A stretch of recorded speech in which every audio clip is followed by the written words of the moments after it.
Welcome to Breaking Barriers with R&D, your direct line to Randy Dowdy and David Hula, here to help fellow farmers unlock the potential in their fields. Are you looking to implement best practices that maximize ROI? You've come to the right place. Real value, real yield, real ROI. Breaking Barriers with R&D starts now. Breaking Barriers is brought to you by Pioneer. When you compare Pioneer brand Vorseed Enlist corn to the competitor, Vorseed Enlist dominates in delivering yield. Your best year starts with Pioneer. And by BASF and Veltima fungicide. With the performance of Veltima fungicide from BASF, you can take your best results even further. And by Calmer Cornheads, home of the world's only all-weather stock roll. Learn more at calmercornheads.com. And by Durastack Trait Technology, the latest innovation from Syngenta. Available for the 2027 season, Durastack technology features 3 powerful modes of action to outsmart, outmaneuver, and outmatch corn rootworms every move. It is my good pleasure to be on this podcast with Mr. Dowdy again. And, I know Dowdy and I, we were together in Kentucky. What a great chance to just walk in and, Dowdy casts a big shadow, and just to walk in that shadow and just see what's going on. We had a good time. We saw some good crops, and we saw some stuff that, I think farmers are trying to prepare for next year. David, is that a nice way to tell me I'm fat? No, sir. It's just that you cast a nice shadow. And that's now you said a big shadow. I did say a big shadow. That's just because it was fun with shadow. I understand. It was the sun. It was a sun angle, right? Right, because it was hot. We experience heat in Virginia. You do in Georgia, but Kentucky experiences some heat as well. So, it was kind of cool to be out there. And Drew Langley, he was on the podcast. We went to his field. I mean, he's got some ambitious yield goals. I was really hoping to see like that perfect corn stand. It wasn't quite there. He knows he's a new planter. He had plenty of problems with some cover crop issues, but I know he's going to get it taken care of. There is no doubt in my mind.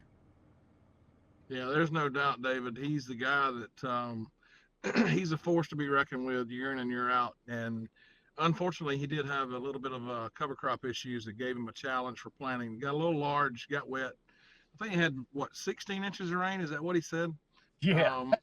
So it makes it a challenge for sure with that kind of volume of water for sure. I'm in Michigan. I've been doing the crop tour in Michigan, part of the Great Lakes Camp.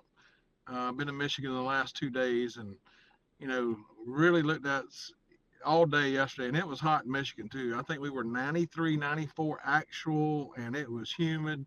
It reminded me of South Georgia. Now, my brother sent me a weather station picture about an hour ago, and it was 101 actual with 111 heat index. So we're not quite as warm as Georgia, but we are 100% hot in Michigan too. It was bad yesterday. This old fat boy sweated. We soaked our shirt 4 times yesterday, sweating yesterday in the field. So not fun, David, but guess what? The growers stuck with us. We were able to learn together. We went to some, I guess, 3 or 4 different corn fields and bean fields the last 2 days, and we were able to see some challenges and give some advice of some things we think they should be doing. And there was a great group of guys that were very willing to share information, so it was a good time. Yeah, well, I know it was. That's a good group. I was up in Michigan not too long ago at a wedding, if you recall, Dowdy, and there's just some good guys up there, and in that Indiana camp as well. I told him don't do it, David. I told him, I said, don't do it. It just, wedding, funeral. Which one is it? But I told you I'd call in a bomb threat if I needed to, but I guess he didn't take the hint. Yeah. Well, what used to be Chelsea B now is Chelsea D. He found himself a good bride, and I'm anxious to see their family expand. So that'll be great. I got you. Now, so Dowdy, one of the big things that you're hearing a lot about is this tight tassel wrap. And I'm curious, did you see any of that when you were in the area? I didn't see any. I don't remember us seeing any in Kentucky either, but I know I was looking for it. I mean, it's the catchphrase. It's the hottest topic on AgWeb and Farm Journal, and it's a lot of commentary out there across the Midwest. And I looked for it purposely in Michigan, and I just didn't see anything. I didn't see anything there. We looked across multi platforms of hybrids. We just didn't see it. So I don't know if it's just a hybrid specific, more prone to it with a certain environment, but they obviously have not had that where we visited. Sure. Well, we saw some, I saw the tassels, kind of wrapped tight, but didn't really think about it being a pollination problem. And then once we got the pollination going on and, we're checking and I do see it. And it's kind of unique in that what I've been seeing is the bottom part of the ear closest to the stalk is almost as if you took a bite out of it. And so it's just missing a bunch of kernels there. And now because have been so hot and dry during pollination on our dryland corn, we just got some traditional pollination problems, just some blanks here, tip back. But that tassel wrap, and, we were seeing it in a couple brands. It would seem like the corn for us that was planted in that April 22nd range. But then we were looking at a corn hybrid trial at our Western farm, and one of the reps came from Maryland, and he brought some ears of corn, totally different brand, and he has the same thing. That was in Maryland. We looked at some. I looked at some other corn. So the three brands I plant mostly, you can find it. It's just it depends on how hard you want to, how much time you want to spend. Well, David, what have you heard from the breeders as to what's causing it? I mean, what? I know you got a ear to the ground and you're asking people, you're seeing it firsthand. I mean, what explanation are you getting? Yeah. Well, first and foremost, I did reach out to a couple of the companies yesterday. They're getting ready to launch a press release. So they were kind of little, not saying a whole lot about it at the time, but they felt just like I think Ken Ferry and the other guys were talking about, just that rapid growth. We had the heat, had moisture, corn just growing so fast, and it just got bound up. And then, the silks were coming out, and, we just didn't get the pollen. But the good thing, Dowdy, is the guys that are doing total acre that are splitting their planters, and that is helping tremendous, because where we had the hybrids that had the tassel wrap, the rows that are closest to the other hybrid, they pollinated it. They pollinated that corn. So I feel based on some of the practices we're doing is going to overcome some of that shortfall. So that was exciting for me to see that. Sure. And, as time goes on, we'll see it if it really impacts the market, but I'm not, when we talk to our guests on, he'll talk about how good a corn crop he has. And I don't know that little bit of tassel wrap's going to drive the market down or back up. But so, Dowdy, while you were in Michigan with the growers and fertility wise, how have the guys been? Have they been checked all the boxes, or are they trying to finish up? Because I know there was plenty corn up there. David's still struggling with people getting germination depth correct. It's a pervasive problem. You and I are over talking about the planter, but for whatever reason, we're not accomplishing what we want to there. We went up and down the row and see that depth appears to be different, or at least the germination depth is absolutely 100% different. So we got a little work to cut out for us to find out what's causing the problems and how to get it remedied. These guys know how to set depths. I mean, this is not their first rodeo, but they are not compensating enough for how much that ground is going to settle or what else might be happening. You and I have talked about it publicly and privately about different things that we're going to investigate further. But from a fertility perspective, I mean, we looked at guys that had 2x2 versus nothing. We had guys that had 2x2 and in-furrow. You know, there was not a lot of fertility symptomology showing up on, visually yet, but there was some signs on tissue samples. I mean, obviously boron's always an issue. Everybody seems to be universally struggling with keeping enough boron out there. We all know the importance of that and why. But the boron piece, I went down their whole management strategy, and I think one of the biggest things that they covet the last meetings, the first ones we did on the first pre-tassel tour or the post-tassel, David, is I'm looking at every step they did from the soil sample to here we are in the season. And I've had a chance to Monday morning quarterback after we walk in a field or before we walk in a field and see what we see in the field, but then look at what they did and try to hear justification and rationale by why they chose to do what they did. And David, there's a lot of guys that's been listening to us for a while that are doing more right than wrong for sure. But it's nice to be able to give them some coaching points of, hey, instead of doing this in the furrow, let's shift this to the 2x2. Instead of doing some of this in the side dress, let's shift some of that more to the 2x2. And today, I had a first-year grower that we visited today, David, and you know as well as I do, the 6-year guys they're interested and they're part of it and they're engaged, but the first-year guys are like a sponge. And you could just see light bulbs going off and it registered with him that when I gave him a justification of why I would change some of his management, let's shift some of this to the 2x2. And I don't want you to shift that dollar this way with a broadcast application. Let's be more specific this way.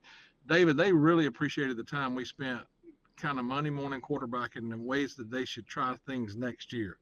And that's part of what Total Acre is. And then when I get through giving my 2 cents worth, I asked the group, I said, how many people would disagree with that process? Because y'all are native Michiganders, native Canadians or Indiana folks that is what I'm saying makes sense, or would there be a better approach? And most of the time there would be a consensus and maybe somebody would throw something else out there. So there's a lot of feedback that's happening at the Total Acre meetings of sharing, bouncing ideas off things that make their production better. So it's just fun to see the lights go off and people change. Well, I know you did that in Kentucky too, Dowdy. And play cup, I just saw. What's that? You just had Chick-fil-A, didn't you? Again. I did. Now in the state of Virginia, we can't use cups anymore. So now they've gone back to cardboard cups. I think it's supposed to be safer on the environment. And I didn't think we were that kind of state, but I guess we are. But yeah, when you were visiting with the growers, they just finished $10 for all this fertilizer. So it's fresh on their mind. Now, one of the things that I like that what we're doing is we're not getting more money. We're just trying to help them be more efficient with their dollars. And, like you're using the soil samples, they can use the tissue samples to help guide that. And you mentioned, like certain nutrients like boron, the value of that one, helping pollinate, helping get nitrogen to move through the plant. Just, there are just advantages to some of these fertility concepts. And I think it wasn't long ago, we were on a podcast or we were doing something with Chip and they said, what would you be doing now? And I'm like, put fungicides on. And I think in the background, I heard somebody just yelling, boron, boron, boron. So I may have been that guy, but David, I'll tell you one of the most exciting things today. It was kind of comical. This first-year grower, we talked about corn and what he was doing. I said, are you more excited about your corn crop we're going to look at or beans? He says, there's no question corn. What's the deal with the beans? Well, we go through all the corn and I give him, he's got a long list of management things he's been doing, and I go through every one of them. I give him my 2 cents worth, and he feels like he's got a plan for next year and how to proceed for the rest of the year. And so we then shift and transition to beans. And I said, you mentioned that you wasn't real happy about the beans. I said, and we started talking about software, David, and he says, y'all need a new button on the software. And I said, okay, what is that? And he says, the beans look like bleep button. Yeah. And I said, okay, and everybody laughed. They thought it was funny. And I said, well, why do you think they look like you describe? And he said, the beans just wouldn't grow. Oh, yeah. He said they just sit there. And the beans just sit there for a period of time and they just wasn't growing. And lo and behold, David, he had about 100 gallons. And we start looking at why they're not growing. We start looking at tissue samples. I look at his management, all those things. And before we go into the field, I asked the question. I said, well, when did they start to grow? And he said, about 2 weeks ago. And I look at the tissue samples, and he had a sample pulled, and we start looking at nitrogen levels, and, you know, he's above 6% now. And I said, you think anything on these tissue samples is indicative of why the beans really finally started to grow? And the whole group's just looking at the paperwork, and they said, it's pretty obvious the nitrogen changed. I said, I said, what were the nitrogen levels when you said that you would hit that button? And David, they were significantly lower. And I said, might that be a clue? Might we put a little bit of nitrogen out there early on beans to make them grow? I said, because they obviously are nodulating now, and the nitrogen's occurring, and we're actually getting them to get into the plant, and the plant's responding. I said, you know what? Maybe that's something that you should consider. And you know as well as I do, I make a lot of comments about fertility up front on beans. So we go out in the field, and we're looking at it, and he says, one of the guys says, well, why do these beans here look better than the next pass over? And then the next pass looks a lot better than those. The middle pass don't look good at all. Well, David, he had 100 gallons of his fertilizer, his 2x2. He uses the same planter. He had 100 gallons left over of fertilizer. And he went out there and put that fertilizer out on those beans. Mm-hmm. David, it is night and day. Ray Charles could tell the difference where they got some fertilizer and started growing. So it was a novel idea. We had fun with it, but the guys, you could see it register when they started looking at the data. He had pulled all these tissue samples. He loved the software and how he could get all his management back on one sheet of things that he had done. So it helps him plan for next year, but it was a great way for us to Monday morning quarterback it. But it was fun to watch him see the light bulbs go off in his own field with his own management, the way things were. And the best part about it was we went out there and we looked at those beans, and we're looking at them, and I talk about the planter and challenges. And I said, now what are you going to do on these beans? I said, would you uncheck that button now? Do they look better now? And he says, now I'm wondering, should I uncheck this button? And what should I be doing to manage these beans to get the most I can out of them?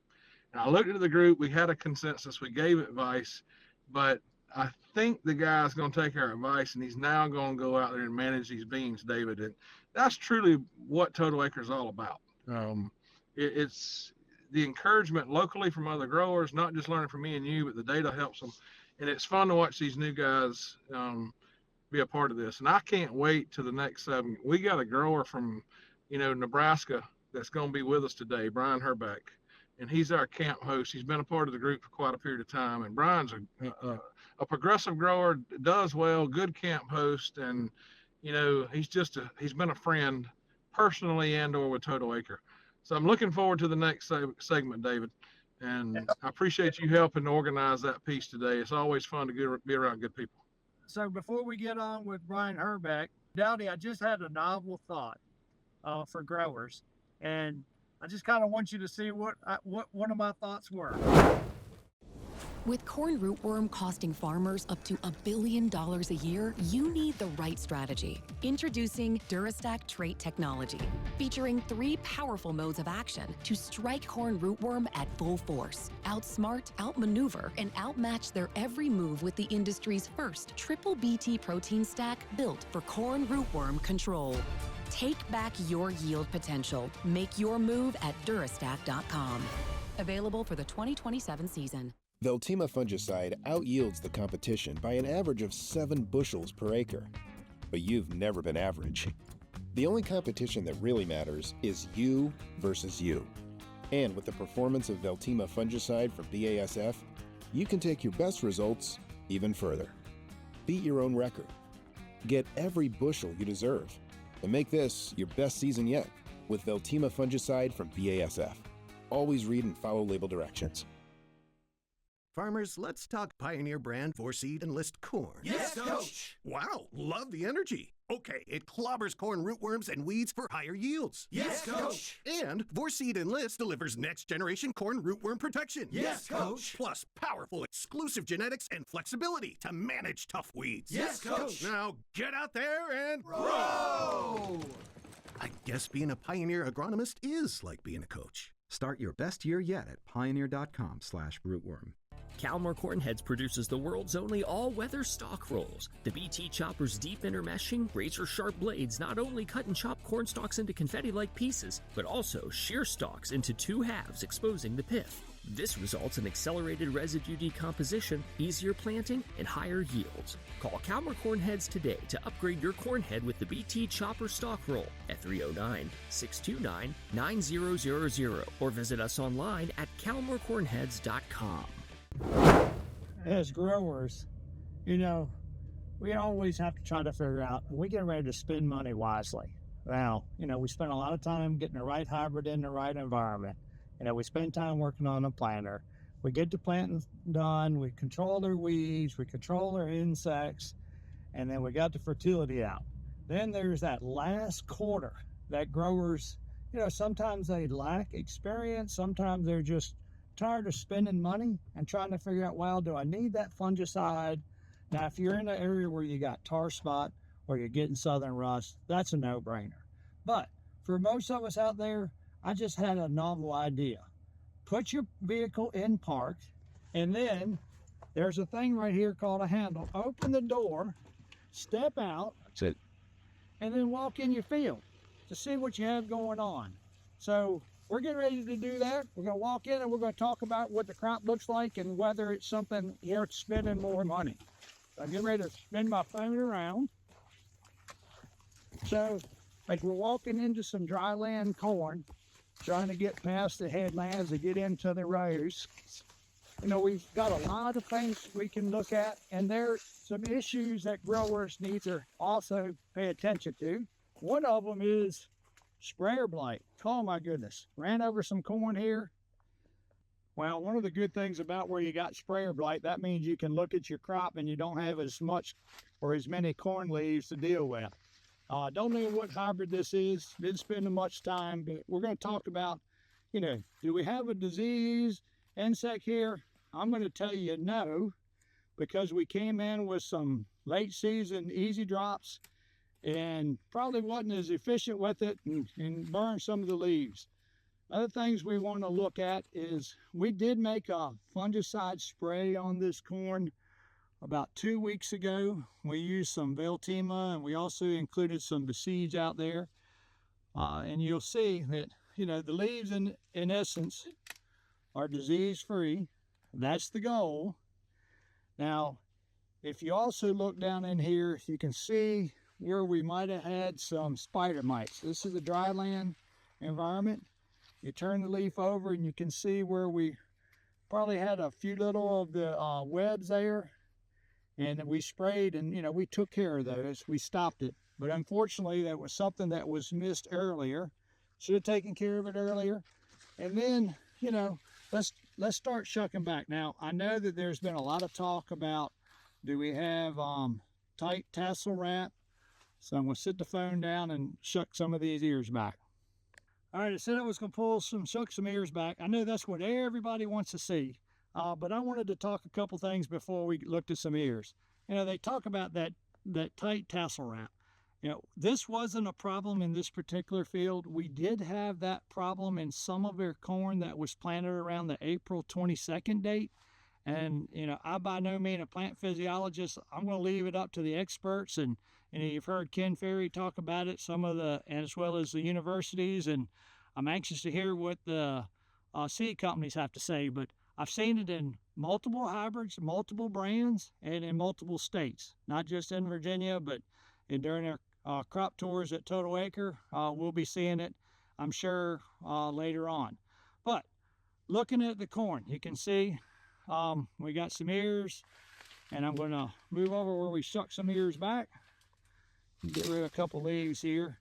Pollination clearly doesn't appear to be a problem on this hybrid. We got great pollination, tipped out. Usually when it tips out, means I didn't plant it thick enough. And then we did have a problem on this particular ear here, where we had a corn earworm in, and you can see where the corn earworm penetrated the ear husk cover. Now, what are the disadvantages of that? You can see what's going on. We got moisture in here. We did fortunate enough to get some rain last night, but you can see where some of the kernels are trying to grow, and that's going to present some quality problems. But hopefully, once we got rid of the worm, we can mitigate some of that. And then again, we looked like we didn't have a pollination problem. The other thing that I don't see, which I'm grateful for, is we don't have any stink bug damage where they'll sting some of the blisters or as the corn's pollinating, to where we have those few blank kernels. We don't see that, thank goodness. And now as a grower, most growers are not going to spray a fungicide this late in the game. They're going to think about, well, we should have sprayed it earlier. Well, let's say you're not as early, but you just came and you pulled some ears back, you're checking for blistering to see what kind of kernel development or pollination we had, and it looks relatively good. And then you're in a tar spot environment, or you're in a southern rust environment. You're going to make a spray because you got to protect. But let's say, for example, you're not in one of those environments.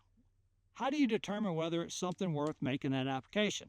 Well, what are we going to influence? We're going to try to first make sure we're disease-free, and then if we can make a fungicide spray, at this late in the game, we already done the Veltima, we'll probably use a headline amp.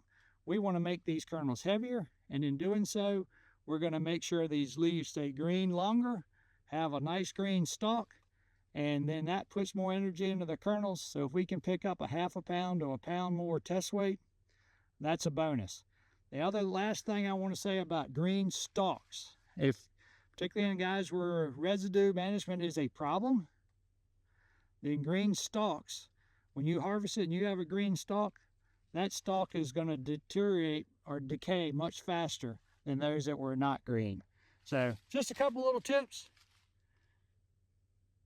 And when you're all done scouting, then what you can do is you can hurry up and get back to that pickup, because we're 94 degrees right now. Heat index almost 100. So the best place for me to be is not in this field. That's their thought. So everybody's got to make that decision before they make the phone call to the crop duster or drone or ground rig.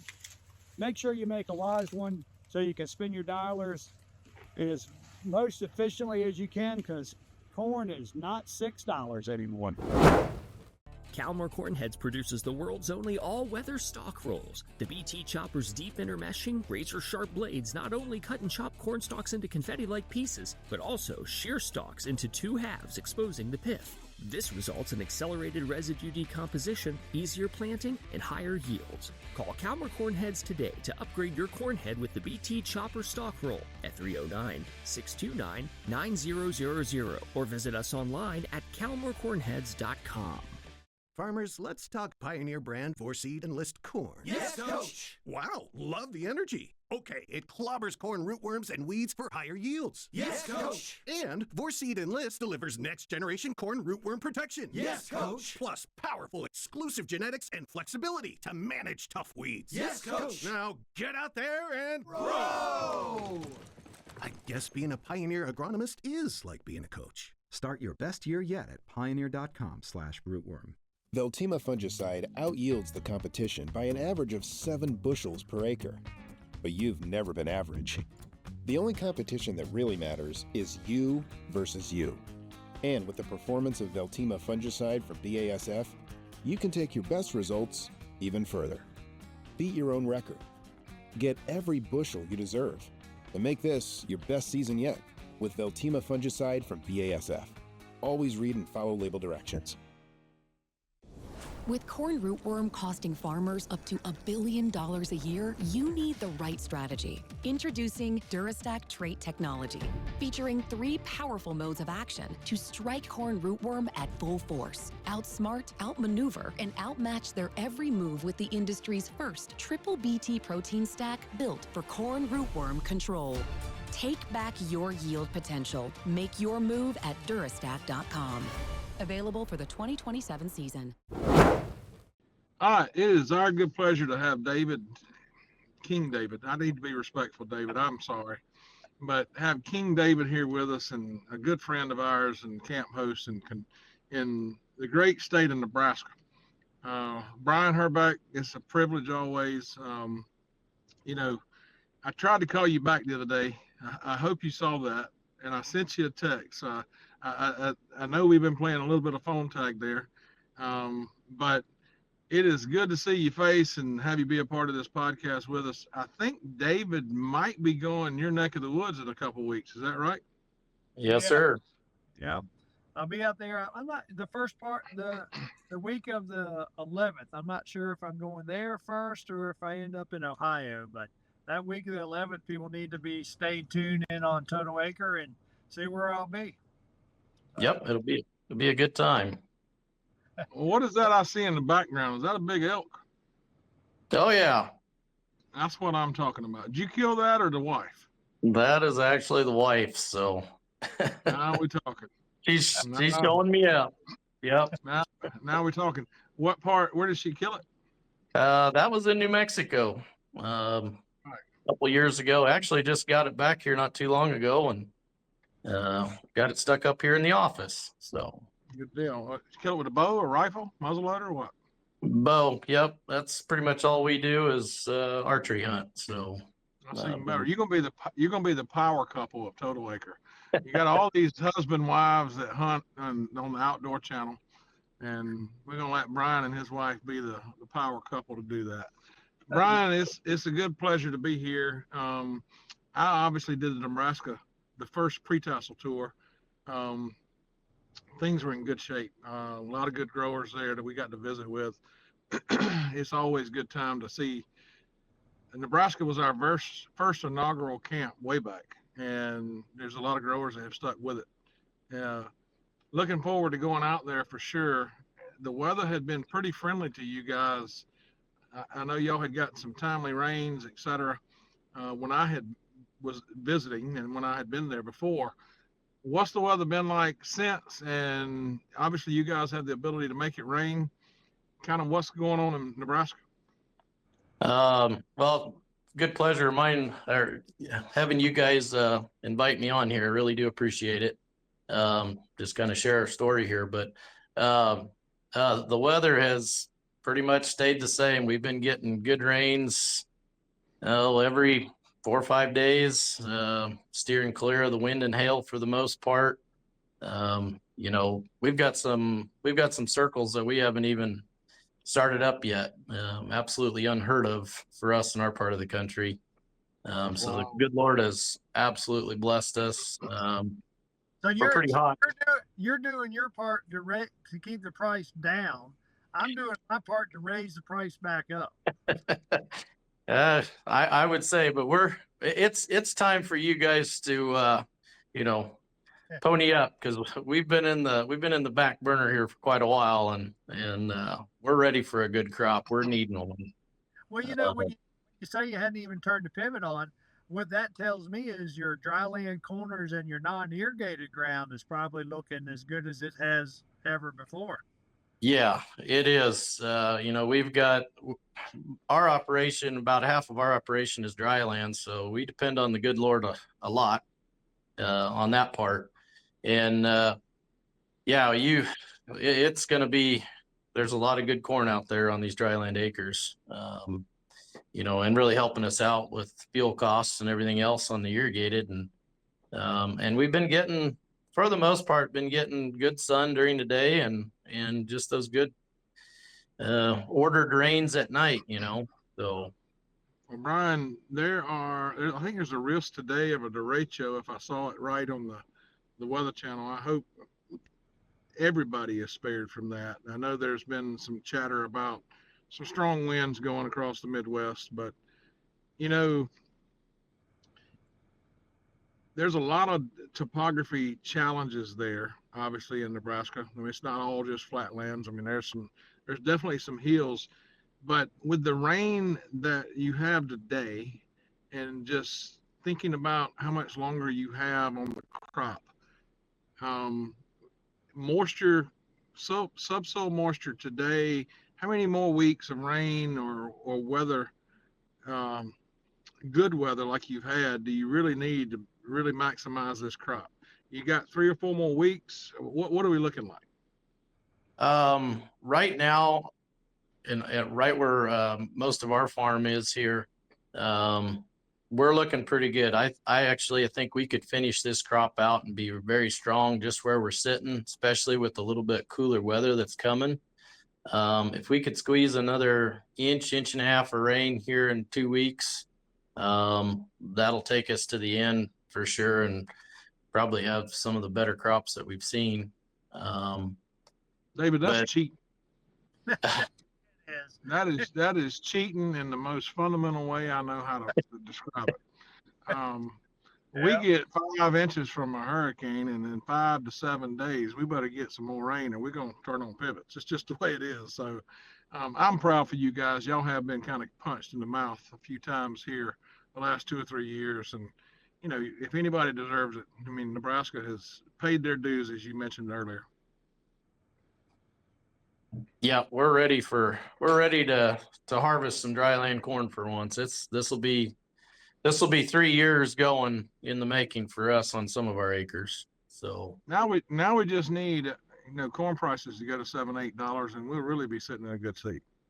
Yeah, we missed out on that the last couple of years. So Dave, if you want to pick it up and go ahead and help us out on that part. Well, I tried to start rumors just to try to drive it up, like, hey, there's tar spot, or we're burning up, and the tassel wrap. So I'm trying to do my part, but it's people like y'all that are just squashing that rumor. How many GDUs are you at today on the corn? Y'all mostly plant, I'm assuming, somewhere between 100 and 120-day hybrids. I mean, are most of those 2,400 to 2,800 GDU hybrids that get planted in your area? Yeah. We're in that 113 to 117 is on our farm for the most part. And so you're 27, 2,800 GDU hybrids to black layer then, right? Yes. Yep. Yes, sir. And where are y'all at today? We're sitting early planted stuff. We're probably in that 18 to maybe pushing 1,900. I know we were making some of our applications this morning actually, and we hit I think 16 and 1,700. So on those fields. Make sure you don't forget about that finisher pass. I know there's some tar spot all over the place. We found some today in Michigan. We found some yesterday in Michigan. Tar spots there. And I know it's been in Nebraska too. So just make sure you're proactive there. That finisher should take you to the finish line that we talk about in Total Acre. You're primed for it right now. You got 1,000 GDUs to go before you reach black layer. And if you're accumulating 25 a day, you got 40 days minimum to get there. And I know you won't collect 25 the end of September, or the 1st of September for sure. But, finishing that crop and helping get the test weight there is a big deal. You really don't want, obviously you can't add more kernels. You can protect the kernels, maybe try to prevent some tip back. But now, really the best way to influence that crop is to try to get some test weight there, get some depth of kernels, and finishing that crop is prime time for you guys right now. You're at the perfect time to start addressing that. Yep. And on that note of the tar spot, we've seen it in almost every one of our fields this year. I don't think it's going to rear its ugly head too bad, but there might be a few spots. I know we've protected it up to this point, and it's still there, but guys really do need to keep an eye on that because it's going to show up. Well, with the moisture the way you say it's been, it's easier to go out and protect the crop that you think is going to be big too. And now everybody asks me everywhere we go, and I had them ask me today, I can't go back and fix the planter. I can't go back and fix some of the challenges that I got. So do I go out and mow the crop down? I said, of course not. Now it's about protecting the bushels you got. And what's our number one enemies? We got alpha toxin risk across parts of the country. We got stink bug damage we need to really focus on. We got to take and protect the kernels we have and try to keep the plant as healthy as possible. So, tar spot and diseases, they will 100% take a crop if you're not careful. So it sounds like you're being proactive. Yes, sir. Yeah, So what will you do, Brian? You said you kind of took care of it because my crop duster, he flew for me this morning, and yesterday he was helping a guy out in North Carolina because he's out his buddy in North Carolina's out in Nebraska this week trying to do some aerial application. So what have you done? Because there's people that aren't at that stage you are, and they're going to have to deal with it. So how do you feel like you've got it under check? We made that early pass around V10. We've seen that pay time and time again. So we can get that early season protection, following any fertility needs that we need to, while we're making that application.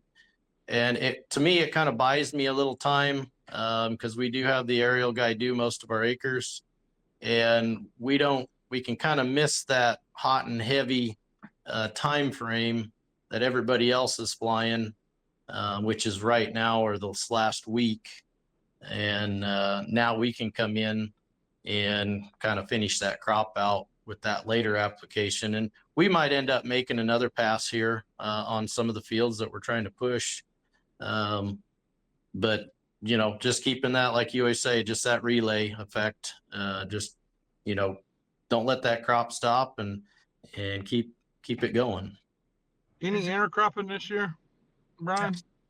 I do not have any. I took David's advice this year and decided to set the year out. So no, we have a 18-month-old in the house, and the extra time that I was devoting to that, I spending with the kids. So next year, my plan is to have quite a few acres. So there you go. Yeah. So now, Brian, there's another way to do some intercropping. I saw in Pennsylvania with that we went and toured where he's planting tall and short corn side by side, one row of each, and he's pretty excited about it. And we have put on a little bit of headline amp and some potassium phosphate, something new we're just playing with, and we're ahead the short corn and the tall corn, and the tall corn was to the west of the short corn. I would say 80% of those plants had 2 ears on. Now this is in a dry land environment. And then the tall corn that was to the east of the short corn, only half of them had 2 ears on it. So that was kind of interesting to me. And same herbicide program, so it makes it a little bit easier. But the short corn clearly is suffering from the lack of sunlight. So we'll be anxious. It's a whole lot easier herbicide when you got the same, but I can manage to kill anything if I try hard enough. Yeah. So you did the fungicide at that 1,000 GD mark. Brands, have you done some trials and you say, hey, this particular fungicide is what you like better, or you're just shooting for trying to stop disease? We're just kind of trying to stop disease. We actually used up a bunch of leftover inventory from last year. We had a bunch of Delero left over since we got hailed out. So that's what we used up front. And then now we're coming through with Valtima on this later pass, hopefully to get a little longer residual out of it. And we've had pretty good luck with that in the past. Sure. Now, aerial application, what kind of volume are you looking at trying to get the crop duster to use? We're putting some fertility with it. So I've got him up to 3 gallon right now. I had to twist his arm, but he decided to up the gallonage on me. So we just had some mixabilities issues when we were down at them lower rates. Just the ratio was off. And as soon as we added another half a gallon to 3/4 of a gallon of water, it solved the problem. So sometimes when I see them get on the gallons, the other thing on the right side of that invoice, there's a number that goes up too. Usually for me, they charge a little more. Yeah. He does charge me a little bit, but he does kind of work with me because I'm working with him on the timing. I don't pull him out of the hot and heavy, when he's flying for everybody else. So, I kind of lengthen his season out, if you might say. So, well, I know, like I said, Matt Crabb with Crabb Aviation was flying for me this morning, and we've had this standing joke with Dowdy and myself. How come the rate always works out when they finish that field? It's like they have the perfect amount. And today, I was literally spraying with the ground rig right beside the field he was spraying, and I saw that he was done. And then I told him, I said, if you got any more, just make one strip down the road adjacent to me. And he did for about 3/4 of an acre.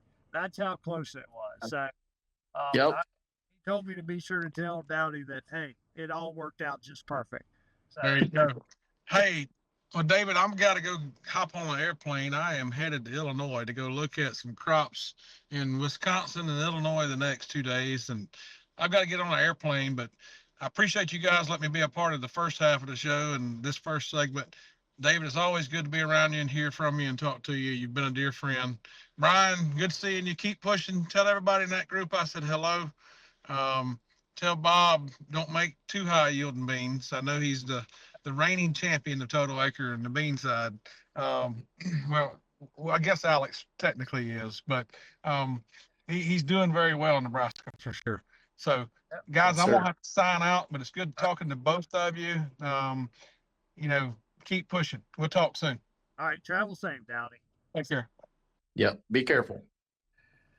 All right, Brian. So, in reference to your corn, I guess I'm just curious because we've talked. I've been out to Nebraska many times.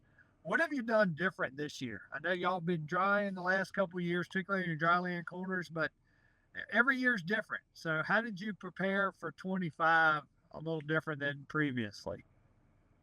Well, I know there's a lot of people don't want to hear it, but I worked on that planter, I feel like, a lot more this year. And I can see it. It paid off.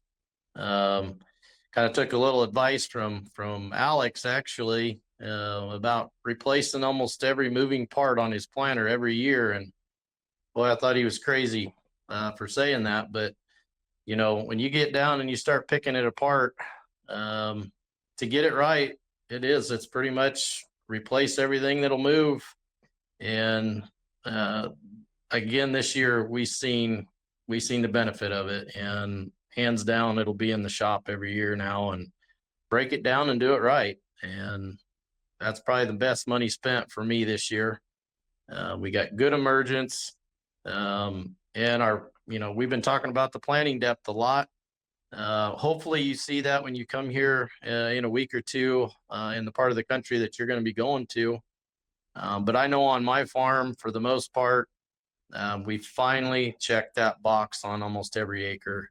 It's a struggle. It puts you in a kind of an uncomfortable spot when you're planting as deep as we had to this year, just to combat that settling effect. And I know we've talked about it a lot, and there's a lot to be said about it.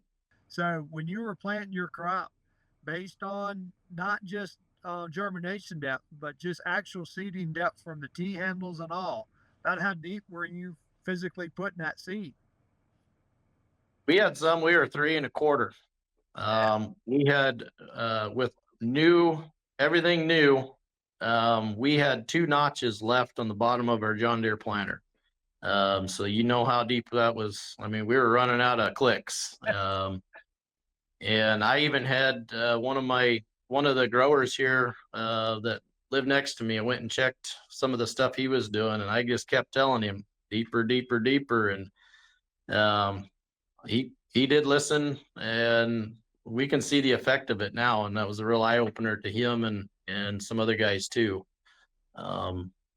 So Yeah, just got to be able to verify it and check that box to your condition. I just can't stress enough about that.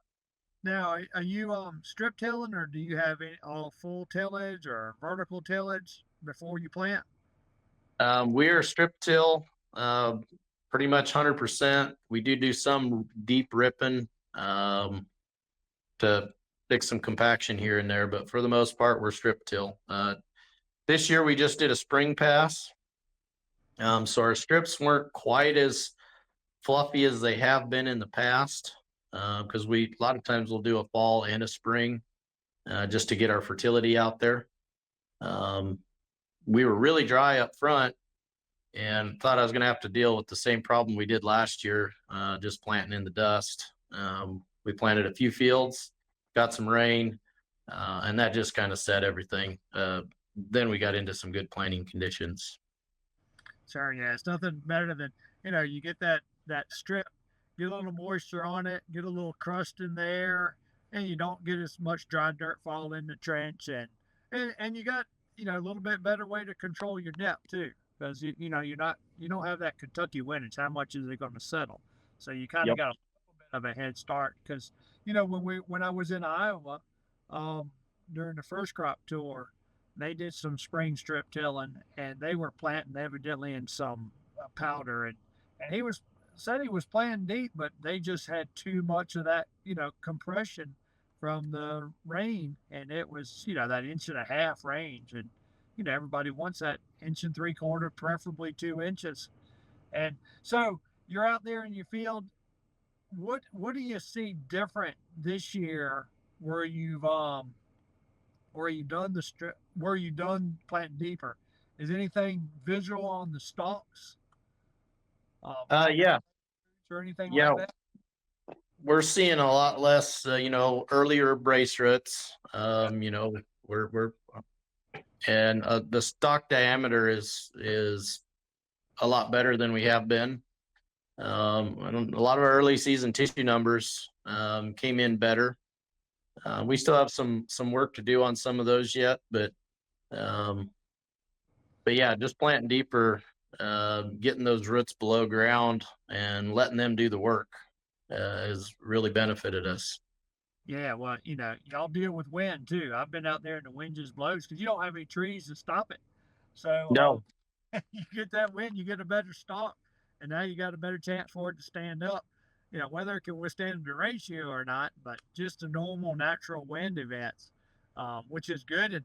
And I did a video, I did a cab chat for Total Acre not long ago, and just showed the lack of brace roots on a lot of their corn. And that's like you just said, just plant deeper.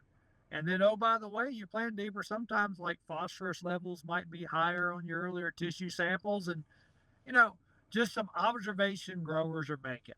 So I'm glad you're finally, it's hard to drop those T handles that low on the notches, but the result is huge.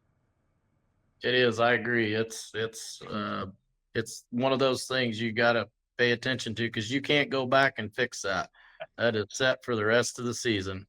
But we a lot of times will judge our fields according to our planting depth. If we didn't check that box, it gets put to the back burner because it will never do as good as the ones that you do right. Yeah, well, I'm in that same camp when we start checking boxes. When we try to figure out prioritizing, we plant the crop, whatever fields have the best emergence and looks like we got the best germination depth, that's the next one we focus on. And then we start checking for tissue samples and we just keep following that protocol. And so I'm glad to hear you're having success. But now you got the crop up, you're at, 1,600, 1,600 GDUs. Um, Side dressing, did your management change any more this year? Did you do anything different in season? Not really. I guess we kind of pushed our wide drop application up just a little bit. Just because we were getting good moisture and just kind of wanted to make sure we got that application done. I didn't want to be too late on it if we got wet or something like that. Just because we were kind of dancing around rain showers and being able to get in the field. And normally that's not our problem. We can just go when it's time. I'm glad I did that this year because we would have probably got caught with our pants down a couple times. And watching the tissue samples, that really paid off. We didn't see that drop, or we kind of just kept those levels marching right on, and holding strong right now. Well, I think, whether it's wide drops or easy drops or homemade rigs, whatever growers have, I've been a big proponent of being able to better manage, because you're not worried about as much leaf burn. Now, in the video that was aired just a little bit ago, you could see where we had some leaf burn from the easy drops, just because I didn't have them down low enough when we got going. But it just gets you that fertilizer and gives you the chance to put it right there where the plant's going to utilize it. And, I don't know what y'all's basis is out there, but, you see a lot of $3 something corn on the board, and we got to watch our dollars. And if we can make some room for efficiency, that to me is one of the easiest way to do it, because too many guys are just dribbling on top of the ground and hope for rain. Now, y'all been getting rain, but over here in Virginia, where guys were side dressing, and it would be a couple of weeks before we got a rain, so all that fertilizer was just sitting on the ground, and the plant wasn't able to utilize it. So if you did an easy drop pass or a wide drop pass, at least you got a head start. So I like that you're doing that. Have you been playing with any like fulvic or humic acids in that pass, or any micronutrients? Yeah, this year we did the whole gamut, I guess. Every acre got humic on it. We've seen the benefit of that, stabilizing that nitrogen and holding it right there. Also, protecting some of that salt burn on them tender roots. We even see it where we splash up on the leaves. It doesn't burn it near as bad. Yeah, we're running boron and moly and anything else in there that plays nice with that mix. You gotta be careful what you're putting in there too. I'll tell you that right now. You'll have thank the Lord for chemigation, because we can get rid of some of that through the pivots. So Sure. I know there was a neighbor, a couple counties north of me. They were playing with a new product, and it didn't want to play well, and they opened up the 3-inch tube to drain the sprayer out, and nothing came out. So that's a bad day. yeah, that is. I wasn't quite that bad, but I did bring it back to life with a little water. But I made it. I've told everybody that I possibly can not to do what I did. So. Yeah, it's usually cheaper to learn from somebody else's mistake, but sometimes we're all slow learners. Well, Brian, man, I look forward to being out in y'all's neck of the woods. Are we going to come to one of your fields while I'm out there? No, actually, we're going to go up towards Bob's. Okay. There's a couple growers up that way that are really pushing some of the envelopes on some stuff, and we kind of want to go up that way, and I'm sure we'll probably stop in and see Bob. We always got to see how his beans are doing. So That's right. But, Well, we're really looking forward to having you come back here, and hopefully we can treat you right and show you some good crops. well, y'all will not disappoint, I know, and I'll use it as a marketing ploy to see what I should have done on marketing for several months ago, and then I'll see if I can start a rumor. But as growers are, and you're the same, you're still looking at possibly one more application. You know, you're going to scout, you're going to see, and then you said tar spots in the area, and you got it on some of your ground. What's going to be the driving thing that's going to make you make that?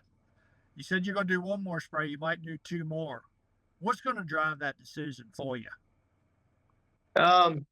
Just being out there looking at the crop for one, and we've already evaluated what our early season potential was, so we know where our numbers are.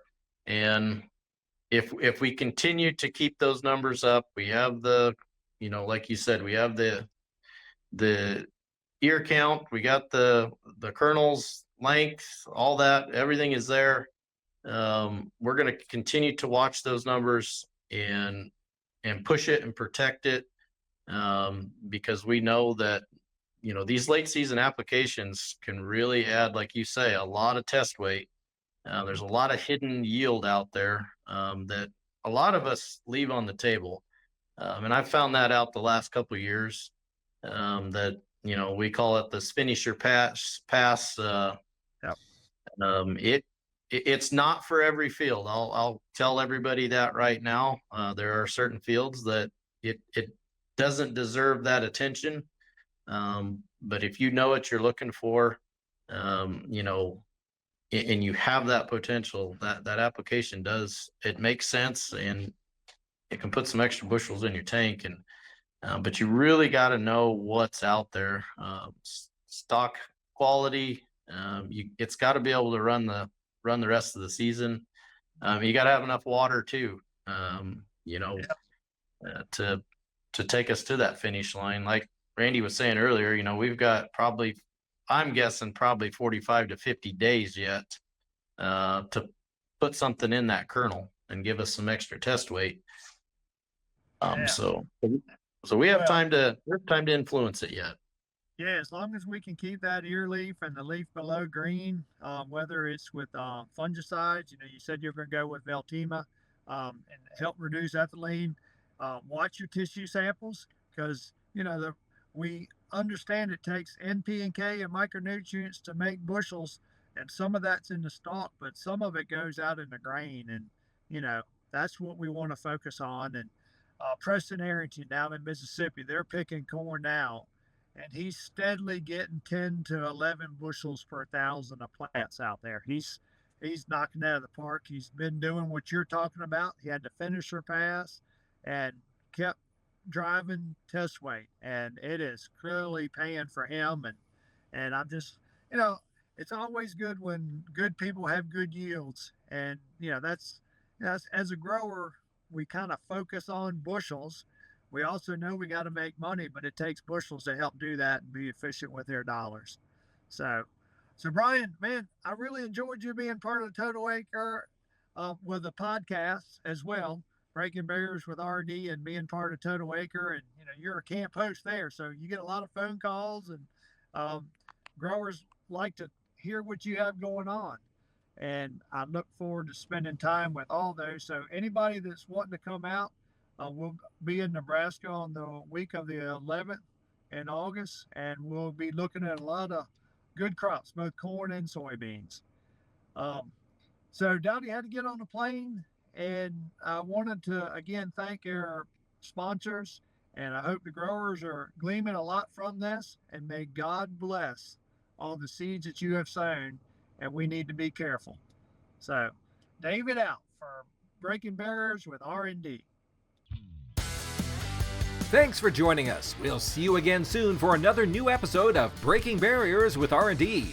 Be sure to like and subscribe. And remember, all episodes are available on Farm Journal TV and anywhere podcasts are found.